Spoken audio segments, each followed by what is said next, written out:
જોઈએ સમાચાર વિસ્તારથી। કચ્છ જિલ્લામાં ખનીજની ચોરી કરાતી હોવાની ફરિયાદ વર્ષો જૂની છે અને તે અંગે કોઈ પગલાં લેવામાં આવતા નથી તેવી ફરિયાદ પણ કાયમી બની રહી છે। આવા સંજોગોમાં પશ્ચિમ કચ્છ પોલીસ વડા મકરંદ ચૌહાણને મળેલ બાતમીના આધારે આજે પોલીસ સ્ટાફ દ્વારા ભુજ તાલુકાની પાવરપટ્ટી વિસ્તારમાં ગેરકાયદે રેતીની રોયલ્ટી ચોરીનું કૌભાંડ ચાલી રહ્યું હોવાના સમયે રેડ પાડવામાં આવતા મસમોટું કૌભાંડ ઝડપી પાડવામાં આવ્યું છે। એસપી મકરંદ ચૌહાણને આ અગાઉ બાતમી મળી હતી કે પાવરપટ્ટી વિસ્તારમાં ગેરકાયદે રેતીની ચોરી થઈ રહી છે। પોલીસે રેતી ભરેલા 4 વાહનો જેમાં 3 આઈવા અને 1 લોડર કબજે કર્યું છે અને તેના ચાલકની તથા રેતીનું ઉત્ખનન કરતા શખ્સ સહિત 5ની અટકાયત કરવામાં આવી છે, જેમાં ઉમર રમઝુ શેખ ગામ સુમરાસર, ભૂરાભાઈ શામજી વારોતરા માધાપર, રણછોડ રવાભાઈ ચાડ ગામ હબાય, પાંચાભાઈ રૂપાભાઈ કેરાસિયા ગામ ખેંગારપરનો સમાવેશ થાય છે। ખુદ ખનીજ વિભાગ પણ આ કૌભાંડને નાથવા અસમર્થ બન્યું હોવાની ચર્ચા ચાલી રહી હતી। દરમિયાન જિલ્લા એસપીને સૂચના મળતા કૌભાંડનો પર્દાફાશ થયો હતો।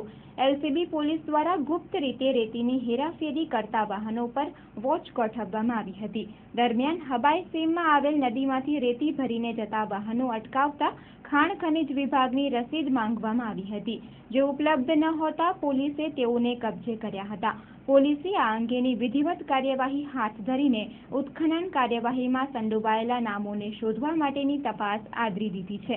આ કામગીરીમાં એલસીબી પીઆઈ આલ, સ્ટાફના નરેન્દ્ર યાદવ, યુવરાજસિંહ અને મુકેશ સાધુ જોડાયા હતા।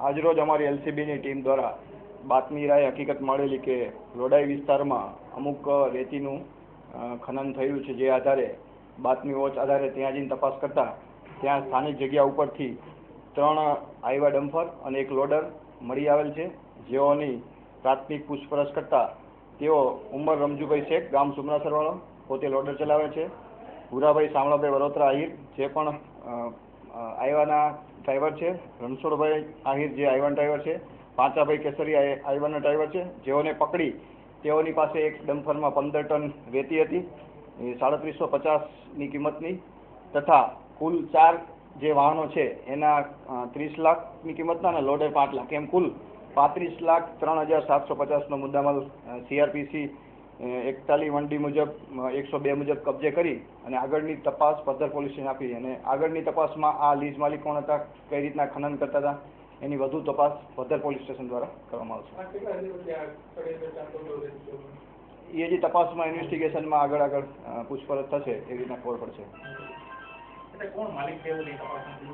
ના, એ જે તપાસમાં એના માલિકો જે છે, માલિકો વાહનના અને લીઝ ક્યાંથી રહેતી હોય એની વધુ તપાસ ચાલી રહી છે, બાદમાં જ ખબર પડશે કોણ છે। ખાણ ખનીજમાં તપાસ કરવામાં આવશે એ બાબતની, એની રોયલ્ટી છે કે કેમ, યા ખાણ એની કોઈના નામની આપેલી છે લીઝ કે કેમ, એ તપાસ કરી અને કાગળની કરી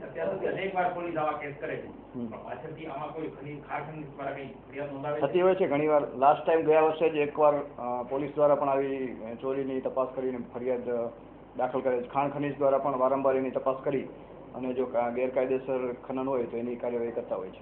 હાલમાં સીઆરપીસી 102 મુજબ મુદ્દામાલ કબજે લઈ સીઆરપીસી 41(1)D મુજબ એ લોકોને અટક કરી કબજે કરી અને તપાસ પદ્ધર પોલીસને સોંપેલ છે।